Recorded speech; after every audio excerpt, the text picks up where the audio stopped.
नमस्कार दोस्तों, स्वागत है आपके अपने चैनल पर। देखिए आज हम लोग पहली क्लास लेकर आए हैं जिसमें मैं राजस्थान इतिहास के बारे में बात करूंगी। बेसिक चीज़ समझिए कि राजस्थान इतिहास को अगर हमें समझना है, उसकी संस्कृति को हमें समझना है ना, तो हमें कहीं भी भटकने की ज़रूरत नहीं है। सबसे पहले आप जो विद्यालयों में जो बुक लगी है ना बच्चों के लिए, उनको आप उठाइए सबसे पहले। उससे आपका क्या होगा, बेसिक मजबूत होगा, बेसिक क्लियर होगा। और अगर बेसिक क्लियर होगा, देखिए क्वेश्चन बहुत ऐसा नहीं है कि हाँ जी बहुत डीप में जा रहे हैं। और ये जो पुस्तकें हैं ना माध्यमिक शिक्षा बोर्ड की, ये बहुत बेहतरीन पुस्तकें हैं। मैंने एनालाइज किया है कि इसमें से क्वेश्चंस आते हैं। ठीक है, आप भी देख सकते हैं। हम साथ साथ इसके बारे में बात भी करेंगे कि कौन से क्वेश्चन पुरानी परीक्षाओं में आ भी चुके हैं। ठीक है, तो हम शुरुआत करते हैं। माध्यमिक शिक्षा बोर्ड जो आज विद्यालयों में बच्चों की चल रही है ना, कक्षा 10वीं की राजस्थान का इतिहास एवं संस्कृति, उसके बारे में बात करेंगे आज हम लोग। तो जो आज हमारा पहला लेसन है ना, पहला जो पार्ट है उसके बारे में बात करेंगे, पहला अध्याय। ठीक है, राजस्थान का इतिहास एक परिचय, सिर्फ उसका सिंपली परिचय। भाई राजस्थान का इतिहास हम पढ़ रहे हैं तो उसके इन बेसिक नॉलेज भी हमें होनी चाहिए। कहाँ से नाम आया, किसने क्या नाम दिया, फिर क्या है ना, ये सब चीज़ें होनी चाहिए। तो हम यहाँ से शुरुआत करेंगे। चलिए स्टार्ट करती हूँ मैं। हम्म,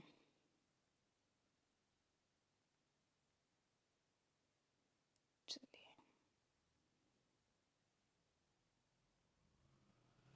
देखिए, 1949 ईस्वी से पूर्व राजस्थान नाम से किसी भौगोलिक इकाई का अस्तित्व ही नहीं था। 1949 से पहले हमें पता ही नहीं था कि राजस्थान भी है हमारे पास, हमारे अस्तित्व में है। जहाँ हम लोग रह रहे हैं वो राजस्थान है, नहीं पता था। ठीक है, ऐसा कोई भौगोलिक हमने ना तो उसको नाम दिया था, ना हम लोगों को इतना मालूम था। ऐसा माना जाता है कि 1800 ईस्वी में सर्वप्रथम जॉर्ज थॉमस ने इस भूभाग के लिए राजपूताना शब्द का प्रयोग किया। किसने किया था राजपूताना शब्द के लिए? सबसे पहले आते हैं जॉर्ज थॉमस। ठीक है, जॉर्ज थॉमस ने किया। और कौन सा शब्द था? राजपूताना। देखिए मैं आपको बता दूं, ये क्वेश्चन पुरानी परीक्षाओं में पूछा जा चुका है। ठीक है, अभी तो सेकंड लाइन ही आई है और उसमें से भी क्वेश्चन बन रहे हैं, तो आप समझिए ये कितनी महत्वपूर्ण है। आप प्लीज़ इनको ध्यान से देखिए, ध्यान से समझिए इन बातों को।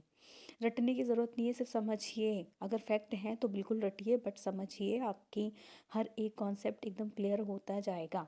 ठीक है, सबसे पहले क्या हुआ, जॉर्ज थॉमस ने इसे क्या बोला, राजपूताना शब्द का प्रयोग किया। इसके बाद जो 1829 ईस्वी में एनाल्स, ये वाला क्वेश्चन देखना, आप ध्यान से देखना।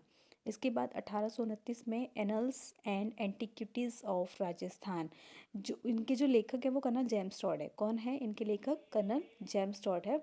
मैं बता दूं आपको आपकी जानकारी के लिए, कर्नल जेम्स टॉड को घोड़े वाले बाबा के नाम से भी जाना जाता है। क्या, किसके नाम से जाना जाता है?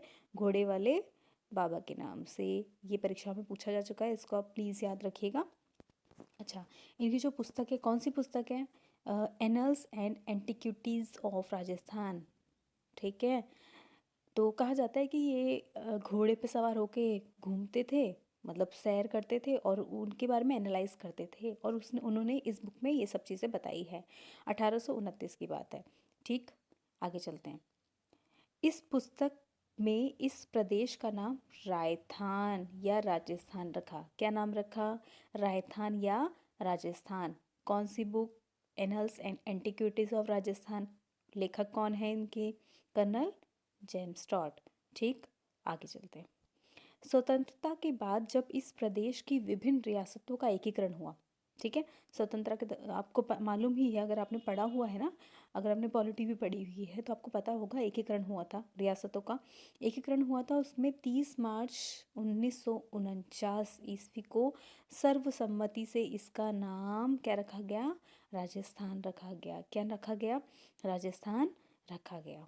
ठीक है, किसका मत था ये राजस्थान? किसने बोला था? देखिए जी, ऊपर लिखा हुआ कर्नल जेम्स टॉड ने राजस्थान नाम बोला था। ठीक है, तो हम वही पढ़ रहे हैं। चलिए, प्राचीन इतिहास और अभिलेखों में वर्तमान राजस्थान के विभिन्न क्षेत्रों के भिन्न भिन्न नाम मिलते हैं।